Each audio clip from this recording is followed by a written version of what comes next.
Georgie. Would you like your private pilot license? I'm a designated pilot examiner. Yeah! Hello, my fellow pilots and my beloved mechanics. Welcome to another video on my channel, and this one is titled FAA Check Rides, Snake Eyes, You Lose. So on this video, I'd like to go over on what's more important, the duties of a certified flight instructor or that of a designated pilot examiner. Who should be signing off the check rides and doing the check rides for our young pilots? I have personally run a flight school for over 30 years. I have done hundreds, if not thousands, of FAA check rides. And over the years, it became apparent to me that we have this completely backwards and we need a change. For this system is definitely penny wise and pound foolish. So with that being said, I would like to explain why the check rides have such a significance to me personally.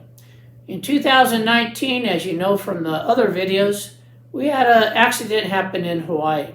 It is my belief that the accident pilot, Captain Jerome Runnick, who was my personal friend and who I trained from 0 hours to 700 hours, getting his private instrument multi-engine commercial through me, no other instructor, just me.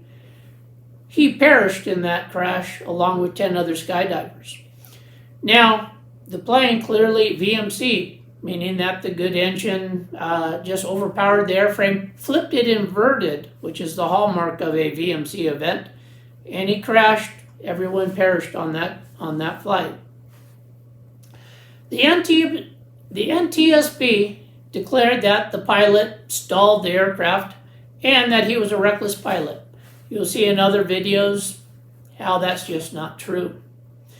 Then the NTSB, not to be beat at all, they said that he was a bad pilot put there by a bad flight instructor. That was me personally. The only reason that they gave was that Captain Jerome Runnick, the accident pilot, failed his check ride on the first attempt on his private pilot instrument airplane, multi-engine commercial. I would like to explain more on just what happened there with those 3 check rides and what's going on with check rides across the nation and how it is harming not only our student pilots, but also our certified flight instructors. So with that being said, I would like to launch into this and tell you the DPEs, the designated pilot examiners, are perhaps the most least qualified among us to be conducting check rides. This system of using the DPEs has become a very corrupt and vile system. Now, the DPEs, for the most part, there are exceptions, but they're mostly all just airline pilots. They've been with the airlines for decades, maybe 10, maybe 20, 30 years. As such, they're excellent in 777, they're excellent in Airbus. They don't have a clue and they don't even remember how to fly a Cessna 172 or a Piper Archer or a Sling or any of the other training aircraft that are coming up. Not a clue. They haven't done it for years. And actually in aviation, this is the only job that you can get where you don't have to be current, don't even have to be familiar with the aircraft, and don't even have to be doing the flights to get the job, to be in charge of it, and to get paid thousands of dollars. Now, to give you 2 examples of this and the horrible effect that it's having on aviation is, the first one is my true love. So on this was back when I was in Torrance, and there was a DPE that I was using to do my check rides. Without notice, without warning, he decided that on a V1 cut, he would just stomp on the rudder. Now, for those of you that don't know what a V1 cut is, it's simulating an engine loss when we're rolling down the runway before takeoff.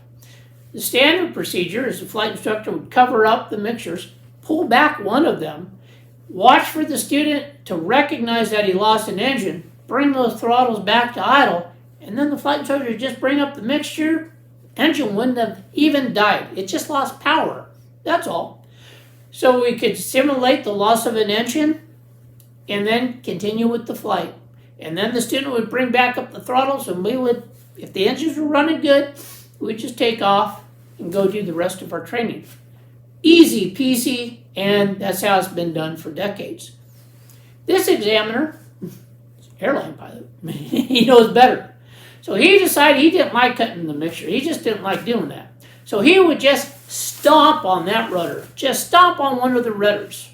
And the plane would veer off with him stomping on the rudder, and then, the student would, of course, chop the power. And he said that was how he wanted to do it. Well, he didn't ask me about it. I'm only the aircraft owner and the aircraft mechanic. Didn't say a word to me. So after about 3 check rides, the steering linkage in that Duchess, my most favorite multi-engine trainer, was shot. He basically totaled the airplane doing this.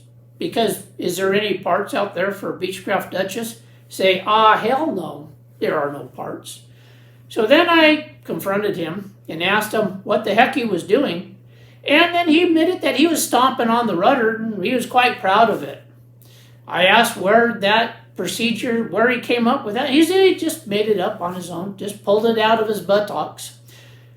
So then I told him that he just totaled the aircraft and what he was going to do about it.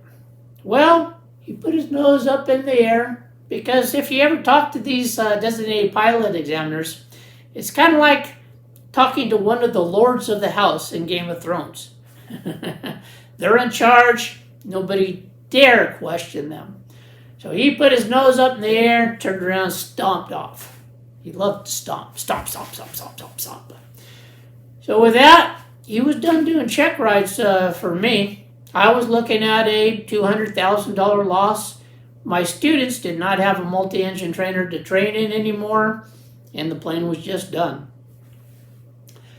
Months later, not too much later, I ran across him. I was walking back in from the flight line. I had my hands full of stuff, headsets and knee boards and this and that. And I saw him, and to be courteous, I stretched out my left hand to shake his hand because my right hand was full. Just being courteous, professional courtesy. Now, this examiner had been doing a lot of check rides for students from Egypt. He was going through his midlife crisis. He was hitting it hard, by the way. And new sports car and getting a 20-year-old girlfriend, that just wasn't enough for this guy. This guy wanted to go over the top. So he got very heavy into Egyptian history, all that stuff. So the first thing that he started doing was wearing Egyptian eyeliner. As you can see here, it's very sexy. Anyways, it's just sexy. So next thing, he started wearing women's clothes. Not that you could really tell, but let's just say panty lines. You couldn't see panty lines. So anyways, his behavior was just so far ahead of its time. If he was around today, I think he'd be heralded as a god, an Egyptian god, not the god. That would be blasphemy, but a god. So anyways, I stretch out my left hand, and if you know anything about Arab culture, Egyptian culture, you use your left hand to wipe your buttocks. So when I stretched out that left hand, he didn't bring out his hand to shake it. And we both stood there motionless looking at my left hand. And we could both tell that he was thinking that my left hand had fresh feces on it. A fresh steamer on it. So after a moment of looking at our hand, we looked up and our eyes met. Without even thinking about it, and a lot of things I say I don't even think about, but I said, instead of using my left hand, can you just use your tongue to wipe my ass? Came out before I even knew I said it. And you know what? I know what you're thinking. That is so rude. That is so rude. Well, you're right. Because this DP looked me up and down. Just like a girl at a bar when you come up and she's out of your league, but you're making your shot and you ask if you can buy her a drink. He looked me up and down and he realized that I just wasn't in his league. Not at all. He just turned around, walked off. As a bare minimum, Well, at a minimum, he should have just put his hand on my shoulder, explained to me that it wasn't me, it was him, that he just wasn't ready for a relationship yet. He could have at least turned around, flicked his hair, and said, "I have a boyfriend." But no, he was very rude. He didn't do any of that. At the time, I counted it as a grace from God that I didn't get to see him again. I later came to regret this, because later, about 6 months later, it came out on the airport that he was called into the local FSDO office for bizarre behavior. So I don't know if any of you have been to the FAA FSDO office or talked to these guys, but how do I describe this? Well, it's like talking to your ex-wife when you've missed several alimony payments because you've been on a long layoff. Yeah, it's like that.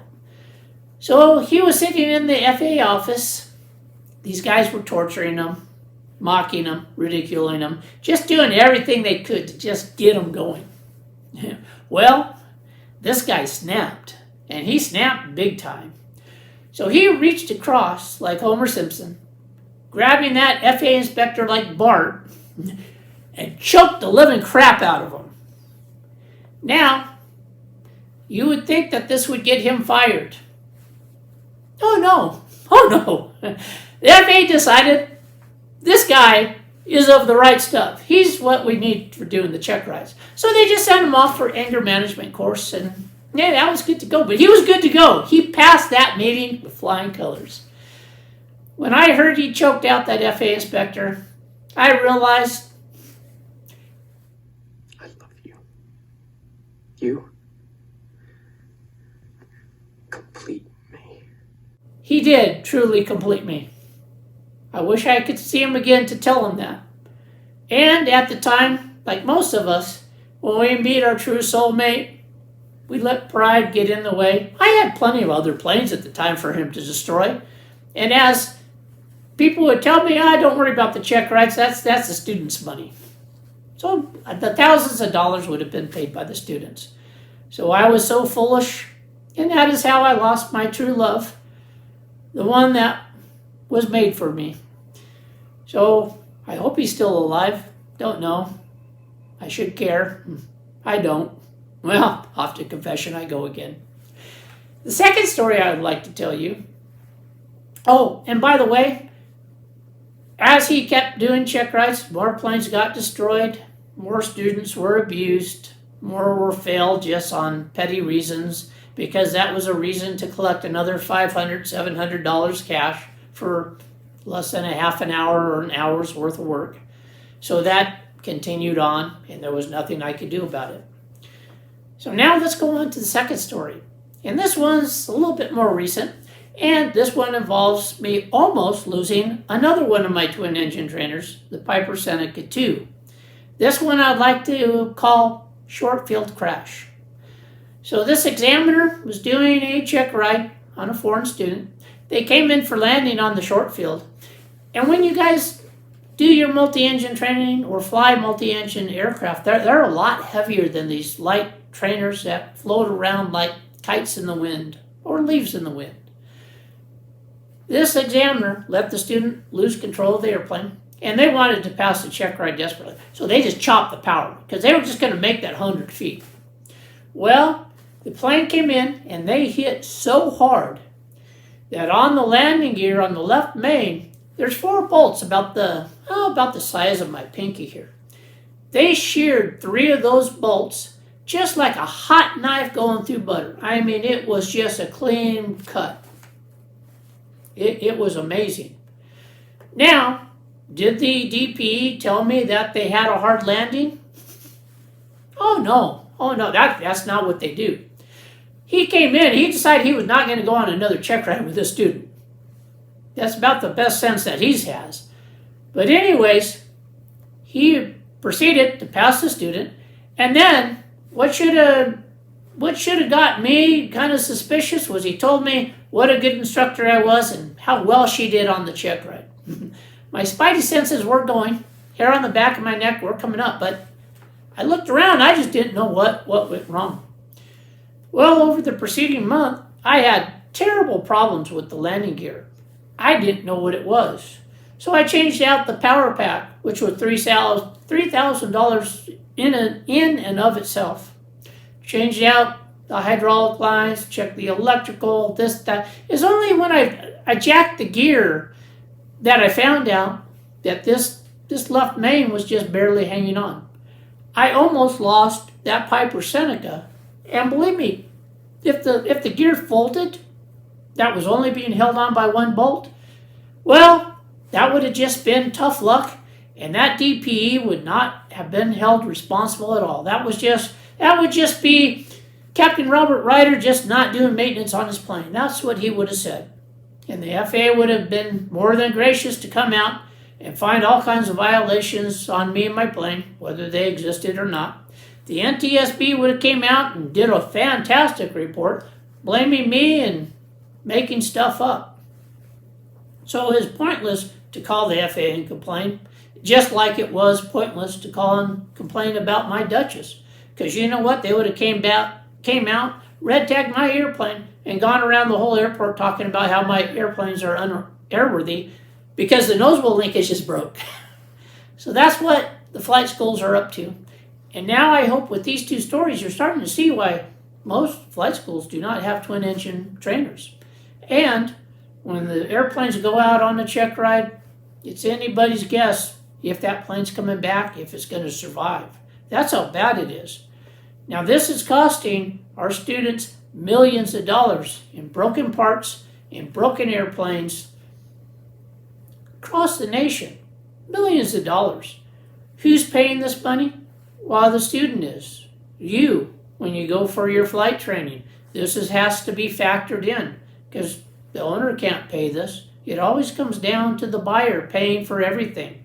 So you as flight students, you end up paying this in higher rental costs on your aircraft. I wish that this would stop. Because when that plane is with a CFI or aircraft owner, believe me, they do not let the plane get a loss of control. They don't let things happen. Now on the DPs, I don't even really think it's their fault. They're not flying those airplanes. How could they know what's going on? They don't. And that's a big problem. Now, with that being said, I'd like to launch into the next part, which is now the FAA has weaponized the check rides against us, especially against the Part 61 schools.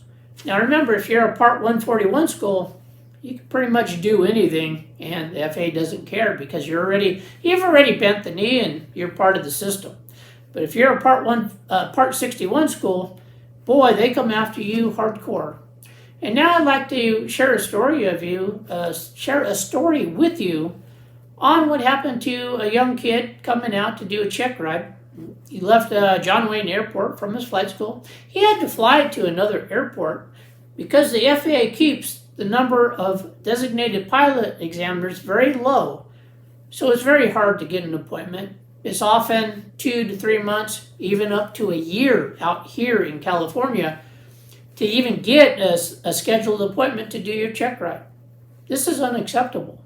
And most times, just to get a check ride, you have to fly to a different airport, spending hundreds, if not thousands of dollars doing so in aircraft rentals, in time with the flight instructor, getting used to that airport, and such as it is. So, of course, this student had to go to Corona Airport to take his check ride.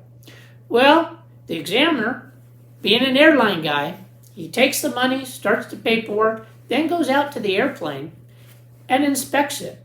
Now, mind you, he's not a mechanic at all. He's an airline guy. So he comes out there and, hey, the aileron needs to be lubricated some more. He thinks it's just, sticking too much. Then he finds the brake linings. Well, in his opinion, the brake linings are too thin. So then he declares that the airplane is unairworthy, cancels the check ride, and then tells the student that he failed his check ride because he showed up with an unairworthy airplane. The student's hopping mad, and the student's going, well, how am I going to get back to John Wayne Airport?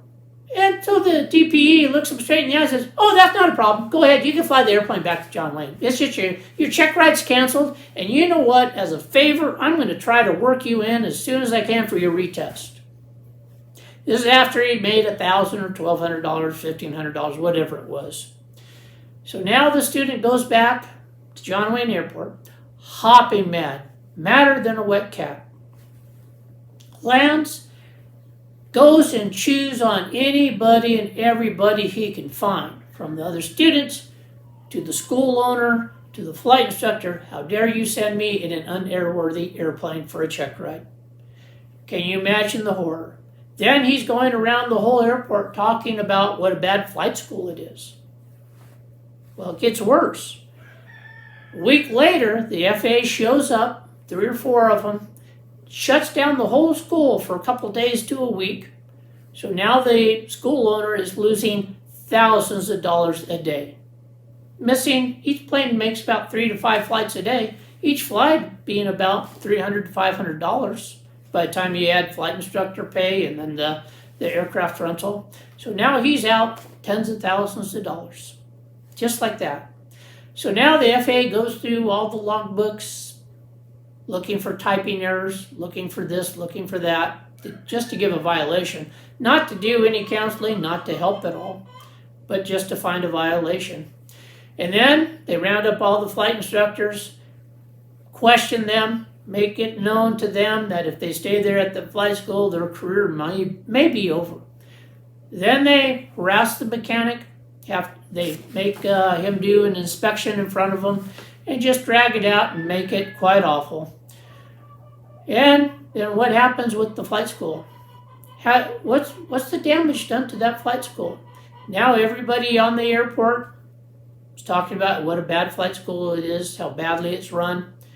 Then many of the students leave, many of the flight instructors leave, and then they have to just wait until they get new clientele.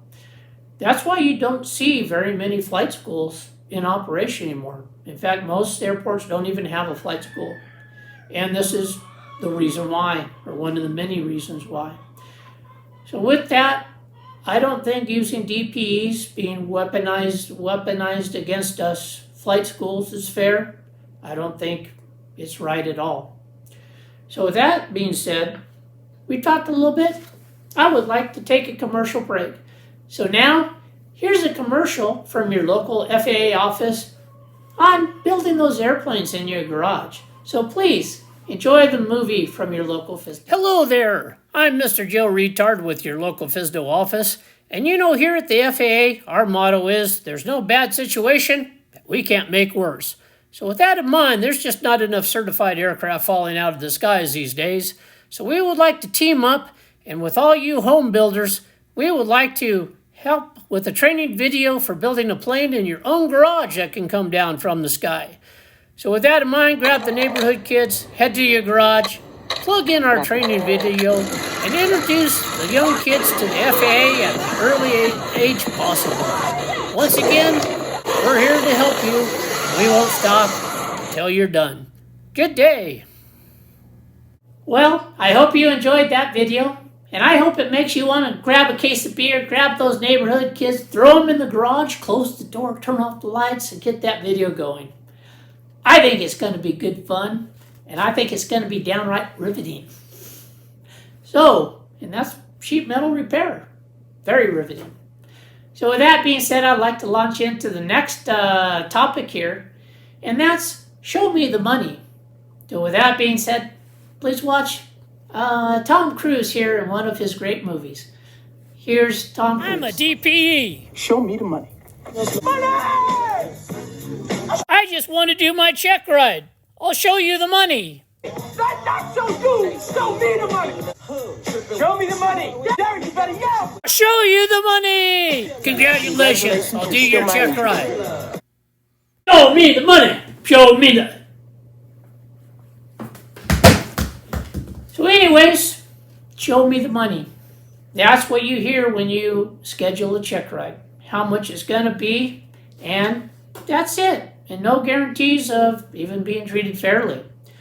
So now I'd like to launch into giving you the stats, the numbers, because numbers don't lie. And I'd like to go over the years of 2017, 2018, and 2019. Once again, going back to the beginning of the video, this is when Captain Jerome Rennick took his check ride. It was in 2017.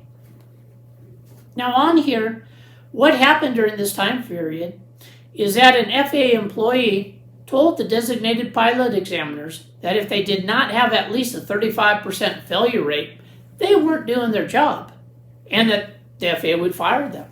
Well, with these DPEs, having that job is like having money fall out of the skies. It truly is. Too bad it's coming from our student pilots, but they make thousands of dollars a day. Now with the cost, it's between $2,000 to $3,000, even up to maybe $5,000 a day in cash. Nobody wanted to lose their job. So immediately, the initial failure rate went to 38% in the Riverside-Fisdo district, where Jerome was taking his check rides. That was a big part of why he failed his initial check ride the first time on his private pilot, on his instrument, and his multi-engine commercial.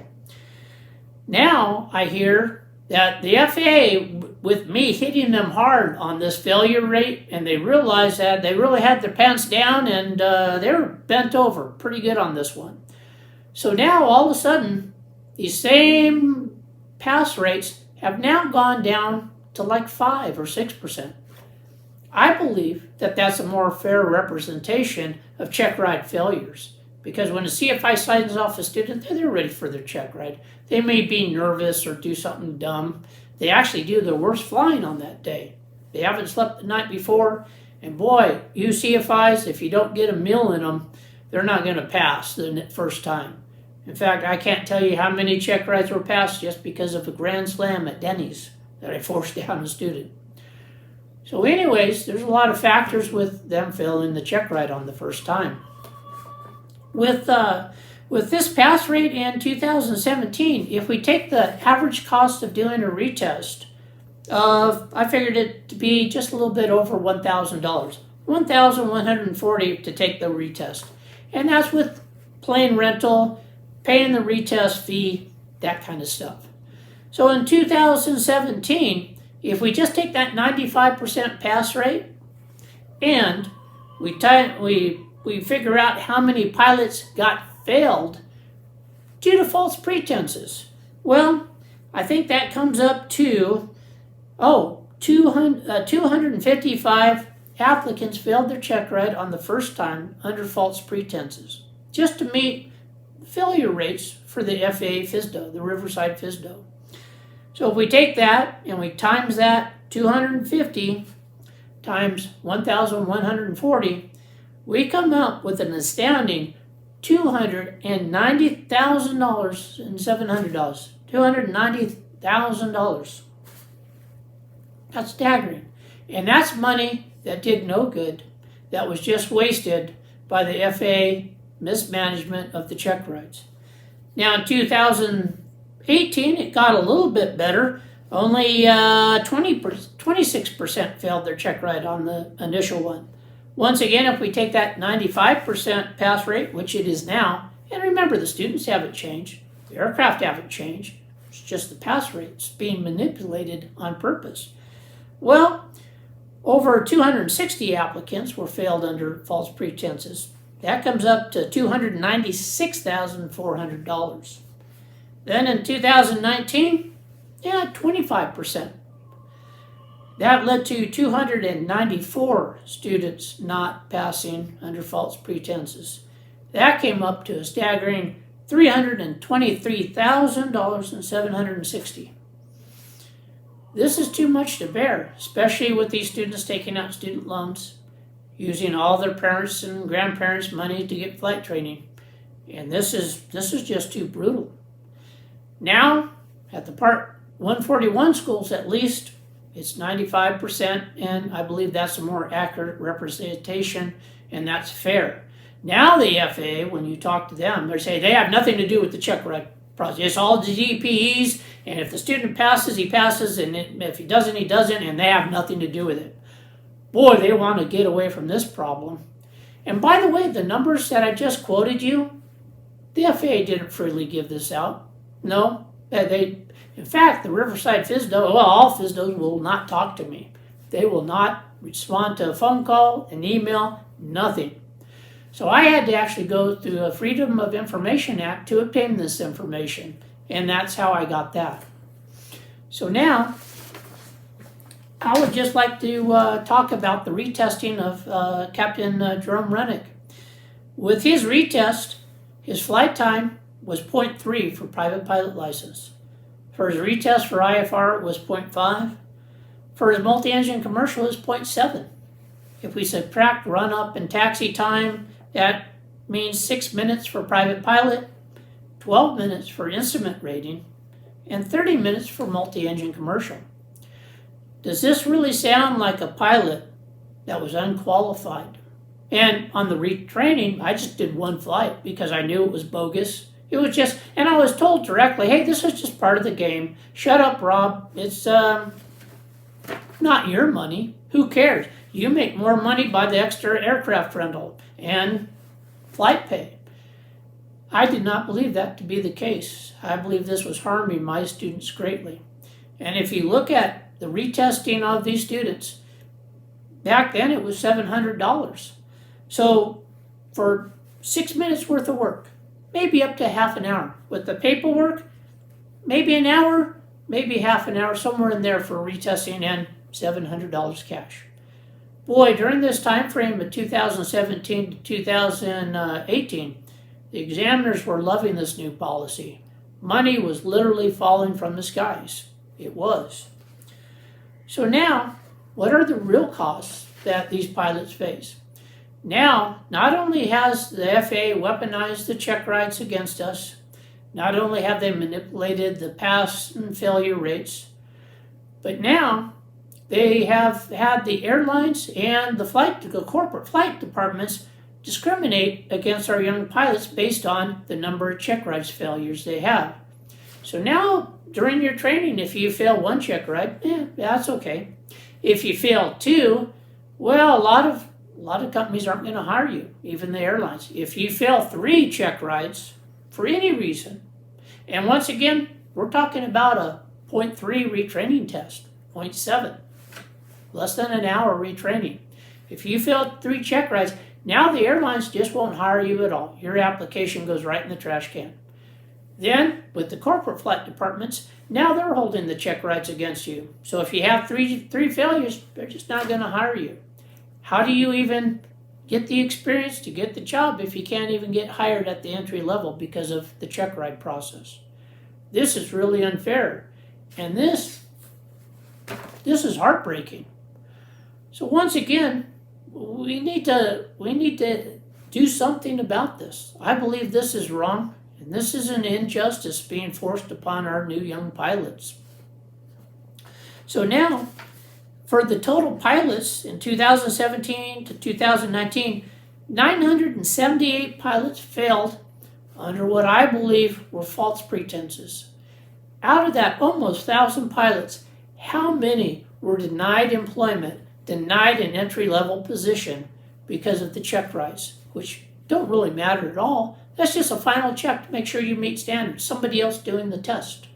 And it was highly manipulated by the FAA. So now, that's the real cost of what's going on. So now, I'd like to discuss what we're going to do about it. Because just bringing up problems, well, anyone can do that. Most everybody does that. Just talk about the problem, but there's no solutions ever given. I would like to offer a solution. I say that we demand that the check ride process be turned over to our certified flight instructors. Why would you say that?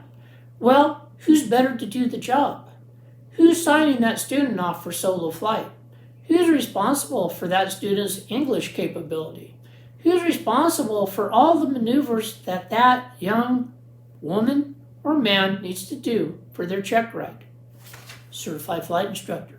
Who's flying the airplanes on a daily basis? Who's doing the maneuvers every day? The flight instructor, not the DPEs. Why can't another independent CFI do the check ride for another CFI student? What would be wrong with that? We're already held responsible for everything. How would this be different? This would be even less liability and less than signing a student off for solo. Why can't we have a CFI just sitting in the right seat, going through a checkboard, just like a DPE, just making sure, hey, he can do weight and balance. He can do steep turns. Why would this be such a horrible jump? So now, I think we already have the framework to do this. And as far as 61.195, paragraph H and 1 and 2. This dictates that for a flight instructor to train another flight instructor, they just need to have 200 hours of dual instruction and 2 years under their belt. Now, of course, we'd need to set up a mentoring program for our young flight instructors to give them help and assistance. That's a whole nother video and a whole nother topic of how we train our CFIs and then just let them loose on the flight line with no further guidance or help. And God help these guys if they go to the FAA and ask for help. That's the quickest way to lose your license. So I think this is doable. And in the future, I'm going to be submitting this to the Aviation Sub Committee to have them look at doing this. I'm going to contact our new FAA Administrator, Chris Rushlow, and have him review this and have him set this in practice. Because this is no law. This is just a rule, a regulation. It's arbitrarily made up. And it is now failing us greatly and doing us great harm. So if you would like to get involved with doing this, please email me. And of course, if you'd like to support the channel, please or send me an email and ask for any of these patches that I have. I believe that us pilots in general aviation and us mechanics should have our own flight patches. And these flight patches are for free. Just shoot me an email. I will ask for a donation, and whatever you can pitch in would be great. But I'd love for you to have these flight patches, especially this one on FAA Check Rides Snake Eyes, you lose. Another thing is if you would like to do your flight review with me, or you're having trouble in your flight training and you can't quite get those landings down or doing this or doing that, please contact me. If you can put together a couple students and I can find enough work at that airport for a couple days to come out and do instruction, I'd love to come out and give you my wealth of knowledge of being a corporate pilot for 30 years, of doing this flight training for 30 years, and help you. So please shoot me an email if you'd like to put together a group, and I'd be more than happy to give a talk about all these issues that we have in aviation, and most importantly, what we're doing to fix them. Now, you can attain a copy of this article, which goes into much more detail, on aviatorsmarket.com. Just search Riter, my last name, R-I-T-E-R, and it will come up, and you'll find this article and many others that I've wrote to help you new guys. Because you are the future of aviation. I believe that you deserve to be treated fairly, that you need every opportunity to become the next generation of pilots. I have the greatest faith in you and hope in you, and you will be America's new silent heroes. With that, I'd like to wish the peace and love of God upon you. God bless. Keep flying speed. Peace.